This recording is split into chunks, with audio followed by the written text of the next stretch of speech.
Alright,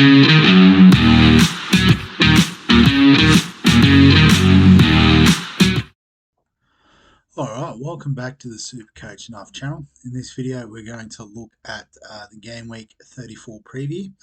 But before we get stuck into that, we'll have a look at the review of Game Week 33 and what was another really good week for myself with 98 points and catapulted all the way up into 6,774th. As you can see, out of 10.8 million, that's pretty impressive.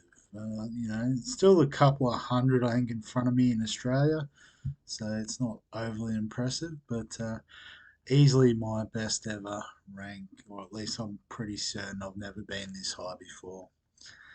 But we'll have a look at the team. So got a little bit lucky with Dubravka getting 6 points for a clean sheet, with Allison returning in place of Kelleher. Connor Bradley got us a single point. Gabrielle actually blanked despite playing 90 minutes, so a yellow card didn't help with that. But Ben White getting an assist. I'm assuming that's what it was for. Oh no, that's right, he went off early, so he got the clean sheet point, despite Arsenal not keeping a clean sheet. Guess in midfield, obviously, the two big dogs, Saka and Salah, both blanked, but fortunately we had Gordon with 17 and Cole Palmer with 4 goals, 26 points, absolutely ridiculous. I did hear a few people triple captained him, so if that was you, well done. That's absolutely massive. And in our forward line, so I guess with Foden missing out as well, we did get Solanke 7, but Haaland with 10 and Isak with 12, captained Haaland as well over Salah, so that worked out quite well for us there. Now, as you can see, Kelleher, Foden out, but Dubravka and Solanke both sort of returning, which was a really handy result for us. But I guess the plan for this week, the double game week, has fallen apart given Allison's back, so that obviously means Kelleher is on the pine, and Connor Bradley's actually out injured. So even if they were looking to ease Trent back in, although realistically they've only got the Premier League left now, so I'd expect they'd be going fairly full tilt. We're not going to get Bradley in one of the games or anything like that, so it does leave us in a bit of an awkward situation, because even if we wanted to go from Kelleher straight up to Allison,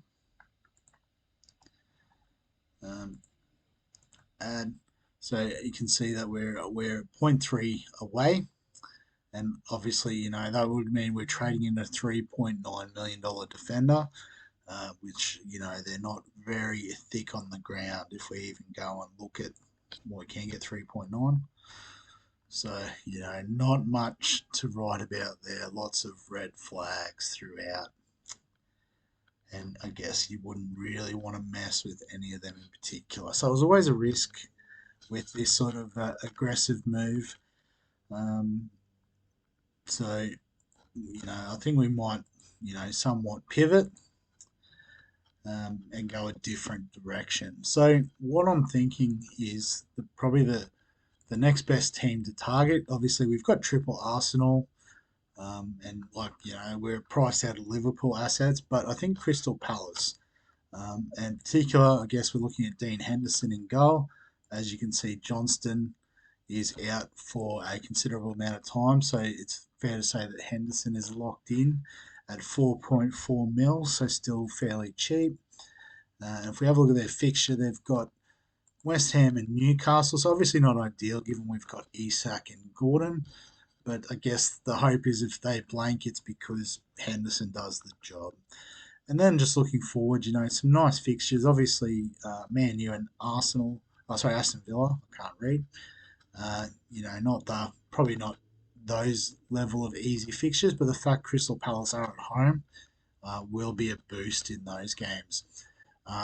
And I guess we've got Dubravka as well. So if we look at his fixture coming up, only Crystal Palace this week, but then Sheffield, Burnley, Right, it's probably the only one where we wouldn't necessarily want Dubravka would be this Man United game, and Henderson can definitely cover playing against Wolves that week. So I think we can bring Henderson in, and I guess if we double up on the Crystal Palace defence, we could potentially look at someone like a Tyreek Mitchell. So um, at 4.5, plays left back.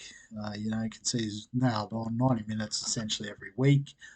And we've just looked at their fixtures. So obviously, we've gone from three all the way down to one. Liverpool. They do have a really good fixture this week. So the other option is, given Foden hasn't been getting um, game time recently. Admittedly, they've probably been trying to keep him for Champions League, but now that they're out, they may just use him for the run home.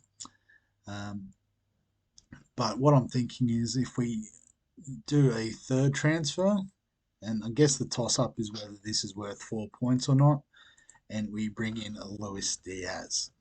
So I guess the thinking behind this, obviously, it is going to cost us 4 points. So we're hoping that Diaz can, get a positive return to make up the difference. But then also, I guess, we are ultimately looking in game week 35 to bring in Son. So at 9.9, obviously, um, I guess, we're probably going to have to do a couple of trades. So that could cost us another transfer. We may sort of have to sit and wait unless they've announced the double fixture with so it is game week 35. But I didn't realise Tottenham had such a rough run home. Maybe we will avoid Son. But Chelsea have a double game week in 35, so we can probably pivot from Diaz to another Chelsea asset in game week 35. So looking at the midfield, we maybe a Sterling, and if he gets up for that game.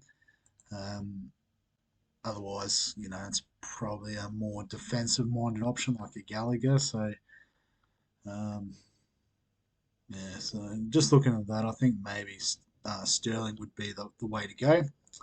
Or I guess we could hold Diaz. Like, realistically, Liverpool's fixture is pretty good the next few. And we won't worry too much about Spurs' tough run. And we've already got double Chelsea, which is probably okay. So, yes, I guess it's just that decision whether we double up on Foden for a four point hit.